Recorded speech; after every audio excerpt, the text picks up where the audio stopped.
Have you ever watched the ribbon curl of a receipt when the printer sighs at the end of a meal? It falls in a little spiral, innocent as paper can look, and carries a number you hope means nothing.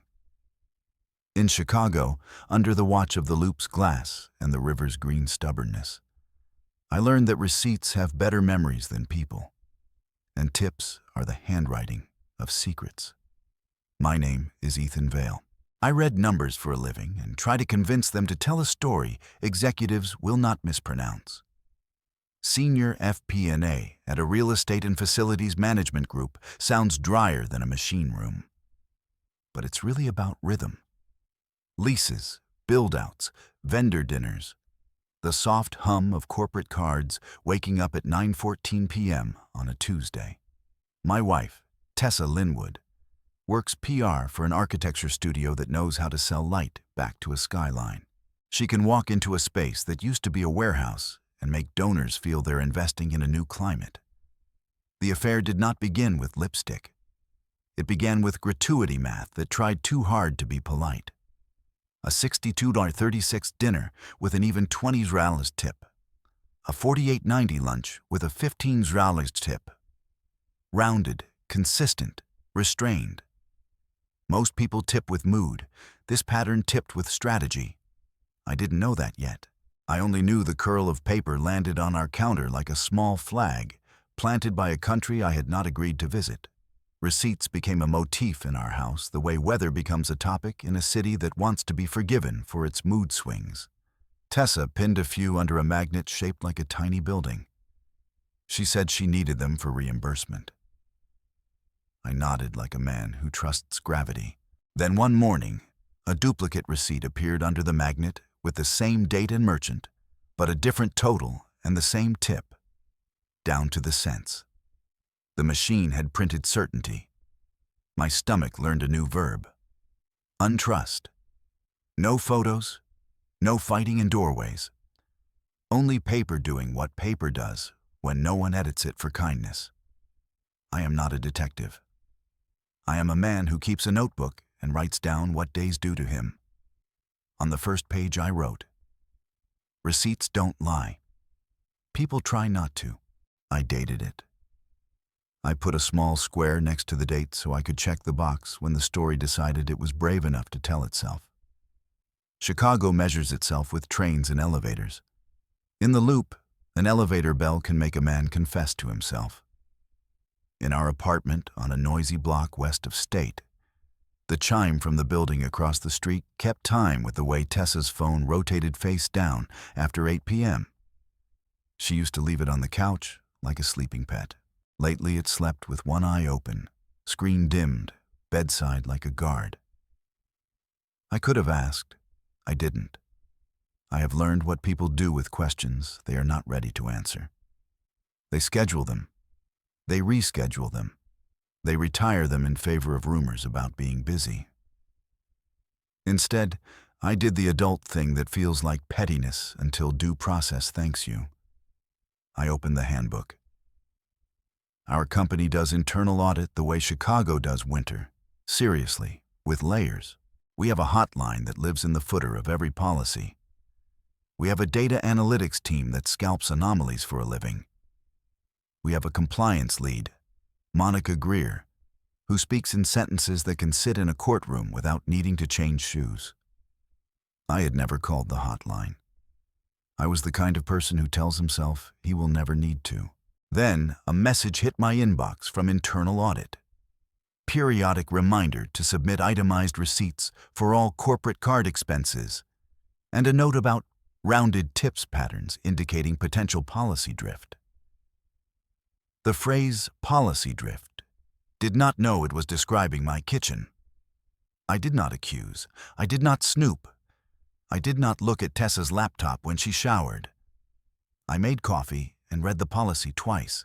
Then I called the hotline and asked a question that sounded like I was standing very far away from the answer. If an employee submits two versions of a meal receipt with different totals and the same tip, is that a thing? The specialist said, "Thank you for raising a potential concern. Here's your case number." She did not ask for my name. She did not need to. I could hear my voice in the recording, and it sounded like a man who wanted to be right about kindness more than about facts. I went to work. The city stayed loud. Numbers still needed to be fed. I tried to forget the magnet on our fridge was now a museum label. Armand Vega entered our life with a smile that looked like professional hospitality practiced in a mirror. He ran vendor relationships for a company that outfits amenity floors, bars that try to make executives feel like their buildings are loved, kitchens that rehearse seduction with stainless steel. Our firm hired Armand's crew a lot because he understood the difference between a build-out that photographs well and one that fails at Tuesday. He met Tessa at a launch party where renderings flirted with the future. He wore a suit the color of espresso and a pocket square that belonged to a better decade. He told a story about a restaurant opening that survived a broken walk-in freezer and a food critic at the same time. Tessa laughed. The elevator chime across the street sounded like encouragement. I noticed the first oddity in our joint banking app on a Thursday when I was paying ComEd, and the app decided to remind me that a human being had designed it to keep us humble. 2 charges at a River North restaurant popped up within minutes of each other, 68-40 and 86-40. 2 cards, 2 signatures, identical tip amounts, 18-60. I can forgive a lot. I have trouble forgiving coincidence when it believes in itself that hard. That night, a message landed in my work email from Priya Sethi, Internal Audit. Subject: Anonymous hotline inquiry. Data support requested. She asked if FP&A could assist with a spend analysis across corporate cards for the Chicago offices. No names, no gossip. Only rounded tips, duplicate merchant timestamp clusters, and reimbursement on top of vendor-paid meals. I said yes before my fear could learn how to spell no. A day later, a whisper reached Priya's desk from the hotline. An anonymous whistleblower claimed someone in PR circles was double-dipping, submitting receipts for vendor-paid dinners, rounding tips in a way that made splits easy, and forwarding the clean version to their employer while another version lived under a magnet somewhere else. The hotline attached 3 screenshots with corners cropped like they were shy. Priya logged receipt and built chain of custody like a person building a bridge out of tape measures. Intake log, timestamp, custodian, checksum for the file attachments. She is the sort of auditor who documents how she documents. I envy people who learn to be that reliable. Priya invited me to a small conference room with a view of a brick wall that remembered the 1950s without nostalgia. She brought Howard Lynn, a forensic accountant whose eyebrows looked like they had survived better budgets. On the table, a laptop, a stack of printed receipts, and a ceramic mug that said, "Sheets don't lie," in a font that had forgiven its owner for being earnest. "Thank you for helping," Priya said. "We're running a citywide query. I wanted your input on what would read as normal to FP&A. Howard slid a packet toward me. "Red flags we've mapped so far," he said. "Rounded tip patterns above cohort baseline. Duplicate receipts with different totals but the same tip. Receipts with a merchant copy header altered or missing. Weekend expenses coded as client dinners with no client visitor logs in the building. And these." He pulled 2 photos printed from the hotline submission. Same restaurant, consecutive days, different totals, same tip down to the cent. A calligrapher couldn't have written those cents more identically. I felt the room tilt. I kept my face where polite men keep their faces when they want to look brave. "Could be a vendor comp with a top-up," I said. "Could be a split that got sloppy." Howard nodded. Priya made a note. "We'll treat everything as innocent until the paper stops defending it," she said. "We're not the police. We're a mirror." "What about chain of custody?" I asked, because saying the phrase out loud made me feel like someone who gets to put on a belt with tools that have names. Priya smiled a little. Hotline files. Logged, hashed, stored, read-only. Pulls from our corporate card processor. Pulled by AP under my supervision, export check summed. Stored to our evidence share with write protection and audit logs on access. Physical receipts we'll request will be photographed, paginated, and sealed. If this goes to HR or farther, we will know who touched what and when. The story should not have to survive bad process. I liked her for that. I like anyone who makes it easier to tell the truth cleanly.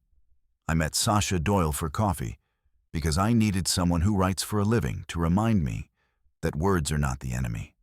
She covers business ethics for a paper that still believes in verbs that earn their keep.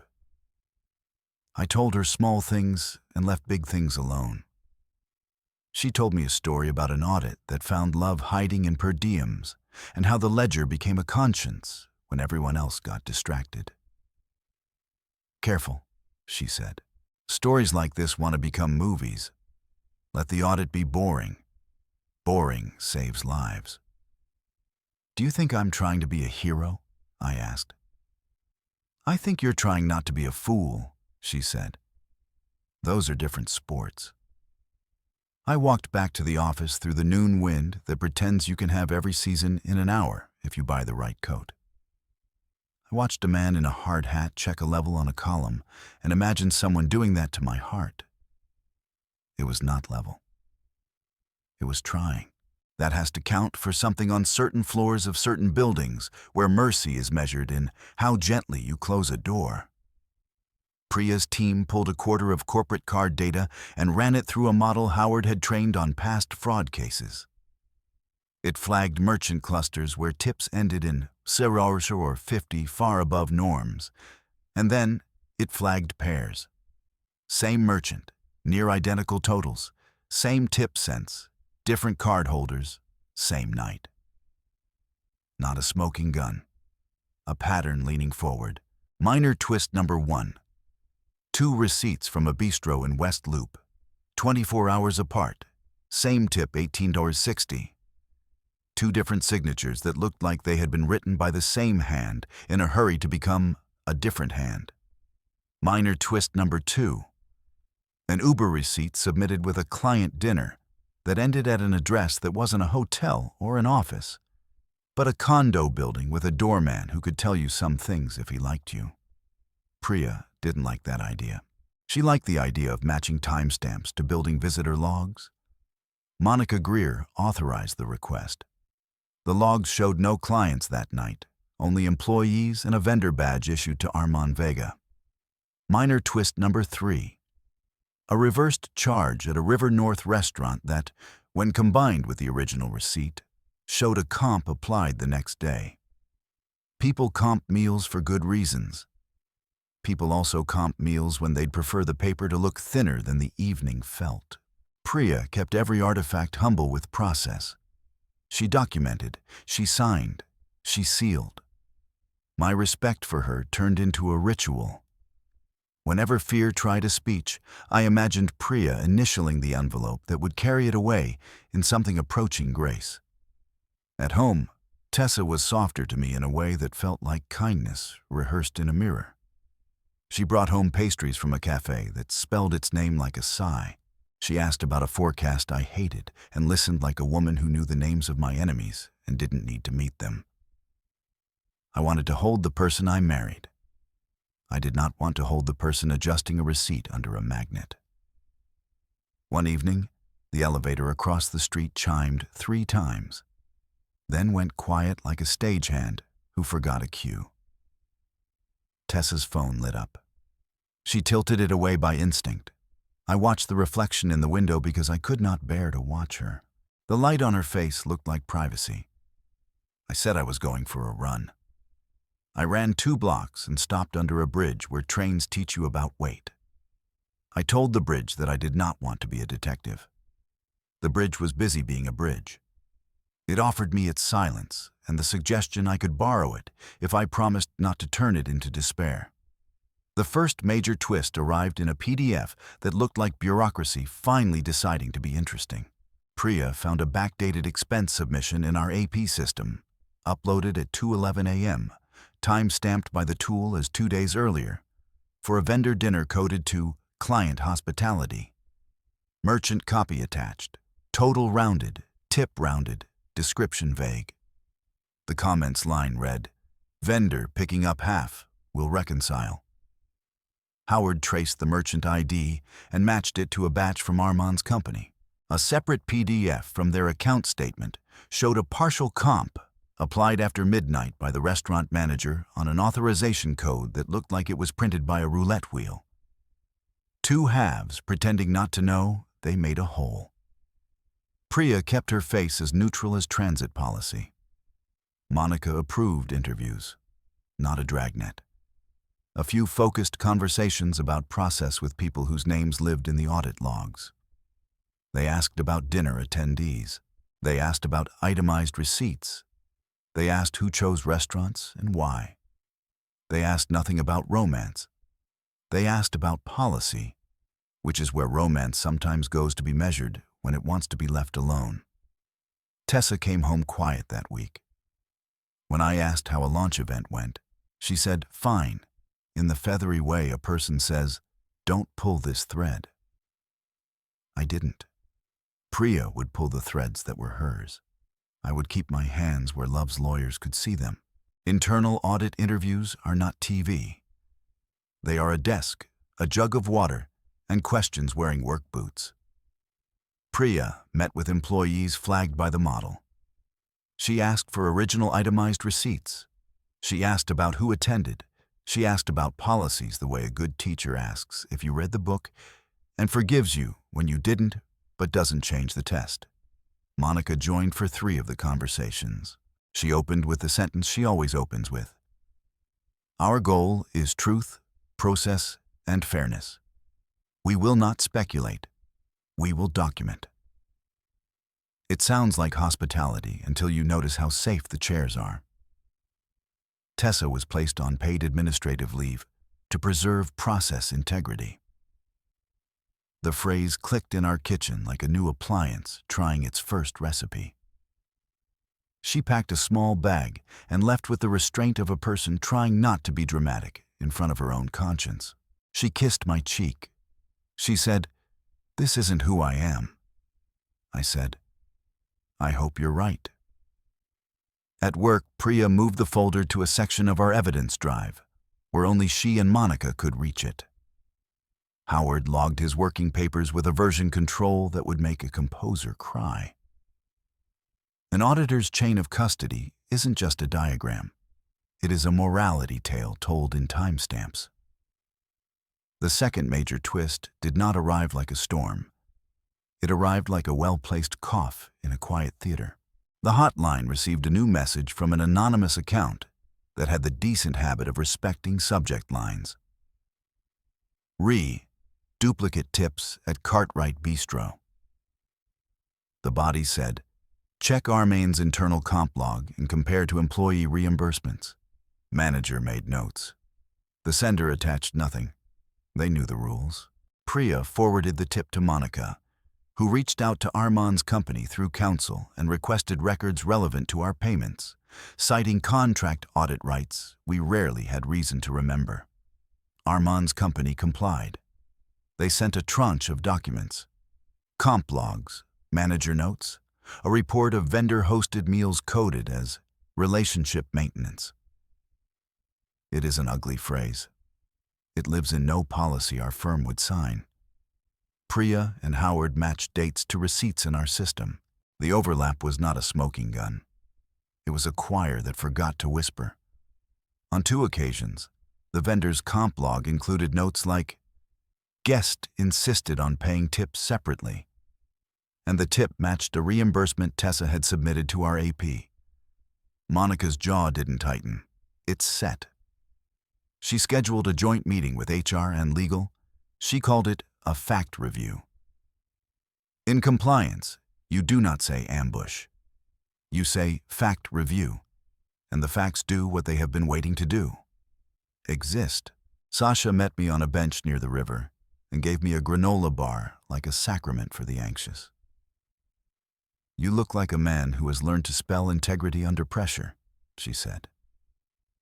"I'm just trying to spell my name without shaking," I said. "Be boring," she said. "Boring wins." Minor twist number 4. A gift card purchase at a pharmacy coded as tips because the terminal misread the category. Howard circled it and wrote, "Misclass or dodge." Minor twist number 5. A receipt with the merchant copy blacked out on the signature line, like shame had learned to use a Sharpie. Minor twist number 6. A meal at a steakhouse coded as client dinner on a Sunday at 3 p.m., when none of our clients were in town and all of our clients were sober elsewhere. Priya kept the map tidy. She moved pins only when the evidence did. She called our card processor's fraud liaison and asked about a batch that included 3 voids, followed by a final charge. The liaison said the pattern sometimes indicates an attempt to make a terminal play nice with the truth. Priya logged the call. Howard added a footnote to his working papers. The elevator across the street chimed. The river turned the color of confidence it doesn't always earn. The fact review took place on a Thursday that dressed like November, even though the calendar insisted on April. In the room, Priya, Howard, Monica, legal, HR. Tessa came with counsel. Armin joined by video with a background that wanted us to believe he owned a library.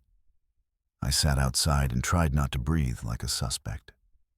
Monica began. She was precise, kind, and undeniable. Priya walked through the data. Card pulls, anomaly flags, duplicate receipts, reversed charges, vendor comp logs, visitor logs, itemized versus summary receipts. Howard presented 3 exhibits. Exhibit A. Duplicate receipts from 2 consecutive nights, same merchant, different totals, identical tip cents. Exhibit B. Vendor comp log entries with tip paid by guest, matched to reimbursements. Exhibit C. Timeline overlay. Receipts, visitor logs for our building and for a venue Tessa had access to through her work, and card authorization timestamps. Tessa's counsel said the dinners were professional relationship development, and the tips were courtesy top-ups. Priya nodded and turned a page. "We are not here to infer intimacy," she said. "We are here to establish whether submissions complied with policy and whether expenses were accurate. On that question, the pattern is confident." Armand's counsel argued that the comp logs were informal and not authoritative. Monica said, "Then thank you for the formal ones you produced." The room did not laugh. Some truths are allergic to applause. The meeting ended with next steps and employee support and vendor review and the tone professionals use when the movie refuses to believe it is a documentary. I walked home past a florist who believed in white tulips and bought a bunch because sometimes you have to give the day something pretty that doesn't argue. Outcomes arrived like mail that had been misdelivered and then corrected. HR issued Tessa a final written warning for expense policy violations, conflict of interest concerns, and failure to adhere to documentation standards. She was reassigned away from projects that touched our firm and placed on a performance plan that sounded like a winter you could survive. Our firm suspended Armand's company pending a vendor audit and clawback review. Monica's memo to leadership was short, unpoetic, and incapable of being misunderstood. Tessa and I sat at the kitchen table and read the words that would become furniture in our house for a while. "I didn't set out to hurt you," she said. "I set out to not be lonely." "I understand the route," I said. "I don't admire the map." We decided to separate. We did it gently, without the theater of items thrown into bags. We listed the couch and kept the mugs. We told the plant it would live with her because it liked light in the mornings, and my apartment pretends the sun is a rumor during business hours. I slept on both sides of the bed to teach my body new geography. Dissolution was as kind as paperwork knows how to be. We used mediation. We did not weaponize what internal audit learned. That file belonged to the company, not to my private drama. But my own records, the receipts I saw and the timeline of behavior, were mine to remember. My attorney suggested we discuss dissipation of marital funds only as far as it helped us divide without poison. We settled with a number that apologized without confessing. And we signed our names like adults who respect what ink can do. Priya closed the audit.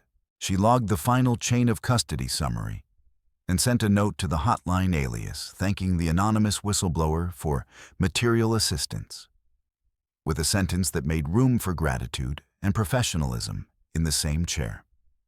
Our firm rolled out a refresher on expense policy with a slide about rounded tips that did not reference anyone's heartbreak by name. The slide was ugly, and it made me happy. Ugly slides save companies. Armand's company completed the vendor audit. The report was bland, accurate, and expensive. We did not go back to them for new work. In the email where we said no, Monica thanked them for their cooperation and reminded them of the importance of controls around relationship-driven spending. She signed her name like a good ending. It was not a threat. It was a boundary. Sasha ran a piece on internal audit as a character we don't appreciate in corporate fiction. She quoted no one with names anyone would recognize and used phrases like pattern-based integrity and the dignity of process. I texted her, "Nice work," she replied. "I know, now eat." I learned how to eat alone without making a performance of it. I learned that pasta can ask for forgiveness if you salt the water enough. I learned that the elevator across the street chimes at the top of the hour, like a memory that isn't trying to haunt me. The magnet on the fridge now holds a postcard from a museum gift shop. It says, "This is where we put the art that kept us." Sometimes I see Tessa. We exchanged news that was never meant to be headline.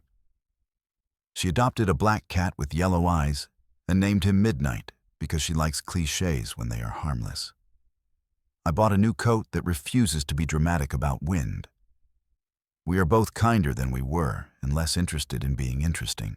That feels like the right math for people who used to consider tips part of their love language. If you came for spectacle, I'm sorry.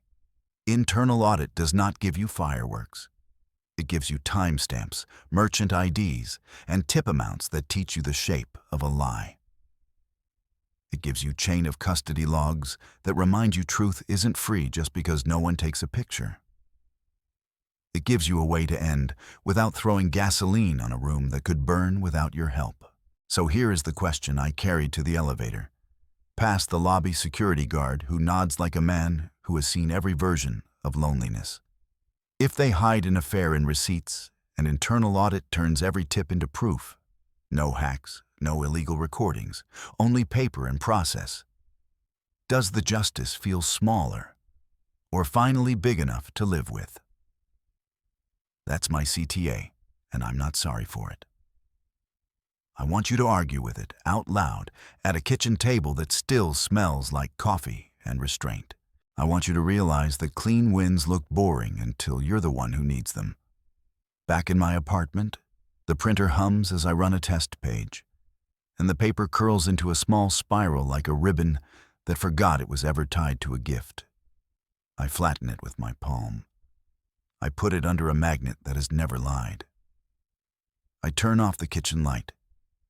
The city keeps its own receipts and windows and water and weather, and for once, I feel ready to pay for exactly what I ordered. Word count. I started keeping a ledger of small mercies. The morning, the CTA arrived on time.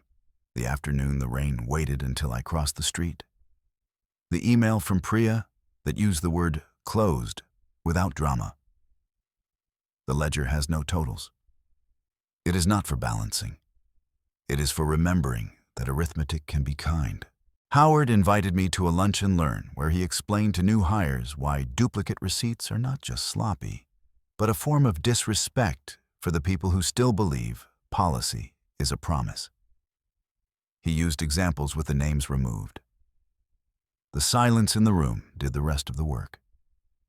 Monica walked by my desk one evening and said, "Thank you for trusting the slow tools." It sounded like a compliment and a warning.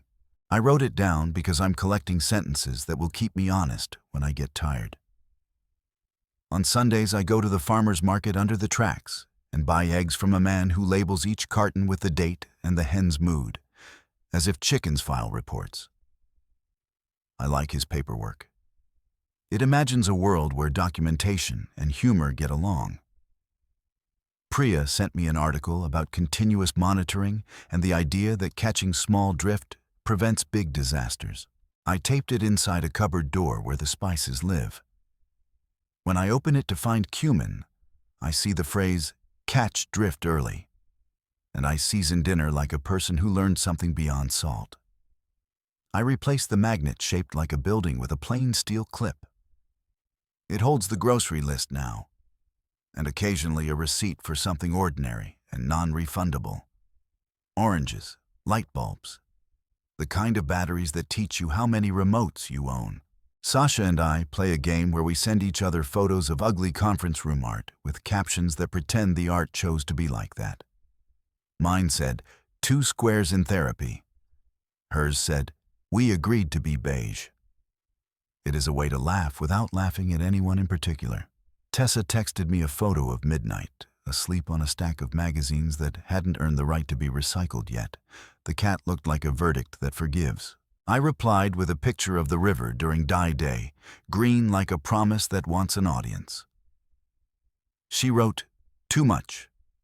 I wrote, "Maybe just enough." Sometimes I stand at the window and watch the elevator across the street ride up and down. I count the chimes. I imagine each ding as a stamp on a file that got the ending it needed. The sound is small but persistent. It is the opposite of applause, and better for it. There is a diner on a corner that will never be cool, and it serves coffee that never apologizes. The waitress calls everyone "hon" with a cadence that turns the word into a blanket. If you tip exactly 20% there, it feels like gratitude instead of math. I started keeping a ledger of small mercies. The morning the CTA arrived on time. The afternoon the rain waited until I crossed the street. The email from Priya that used the word "closed" without drama. The ledger has no totals. It is not for balancing. It is for remembering that arithmetic can be kind. Howard invited me to a lunch and learn where he explained to new hires why duplicate receipts are not just sloppy, but a form of disrespect for the people who still believe policy is a promise. He used examples with the names removed. The silence in the room did the rest of the work. Monica walked by my desk one evening and said, "Thank you for trusting the slow tools." It sounded like a compliment and a warning. I wrote it down because I'm collecting sentences that will keep me honest when I get tired. On Sundays, I go to the farmer's market under the tracks and buy eggs from a man who labels each carton with the date and the hen's mood, as if chickens file reports. I like his paperwork. It imagines a world where documentation and humor get along. Priya sent me an article about continuous monitoring and the idea that catching small drift prevents big disasters. I taped it inside a cupboard door where the spices live. When I open it to find cumin, I see the phrase, "catch drift early," and I season dinner like a person who learned something beyond salt. I replaced the magnet shaped like a building with a plain steel clip. It holds the grocery list now, and occasionally a receipt for something ordinary and non-refundable. Oranges, light bulbs, the kind of batteries that teach you how many remotes you own. Sasha and I play a game where we send each other photos of ugly conference room art with captions that pretend the art chose to be like that. Mine said, "2 squares in therapy." Hers said, "We agreed to be beige." It is a way to laugh without laughing at anyone in particular. Tessa texted me a photo of midnight, asleep on a stack of magazines that hadn't earned the right to be recycled yet. The cat looked like a verdict that forgives. I replied with a picture of the river during dye day, green like a promise that wants an audience. She wrote, "Too much." I wrote, "Maybe just enough." Sometimes I stand at the window and watch the elevator across the street ride up and down. I count the chimes. I imagine each ding as a stamp on a file that got the ending it needed. The sound is small but persistent. It is the opposite of applause and better for it. There is a diner on a corner that will never be cool, and it serves coffee that never apologizes. The waitress calls everyone hon, with a cadence that turns the word into a blanket. If you tip exactly 20% there, it feels like gratitude instead of math. I started keeping a ledger of small mercies. The morning the CTA arrived on time. The afternoon the rain waited until I crossed the street. The email from Priya that used the word closed without drama. The ledger has no totals. It is not for balancing. It is for remembering that arithmetic can be kind. Howard invited me to a lunch and learn, where he explained to new hires why duplicate receipts are not just sloppy, but a form of disrespect for the people who still believe policy is a promise. He used examples with the names removed. The silence in the room did the rest of the work. Monica walked by my desk one evening and said, "Thank you for trusting the slow tools." It sounded like a compliment and a warning. I wrote it down because I'm collecting sentences that will keep me honest when I get tired. On Sundays, I go to the farmer's market under the tracks and buy eggs from a man who labels each carton with the date and the hen's mood, as if chickens file reports. I like his paperwork. It imagines a world where documentation and humor get along. Priya sent me an article about continuous monitoring and the idea that catching small drift prevents big disasters. I taped it inside a cupboard door where the spices live. When I open it to find cumin, I see the phrase, "catch drift early," and I season dinner like a person who learned something beyond salt. I replaced the magnet shaped like a building with a plain steel clip.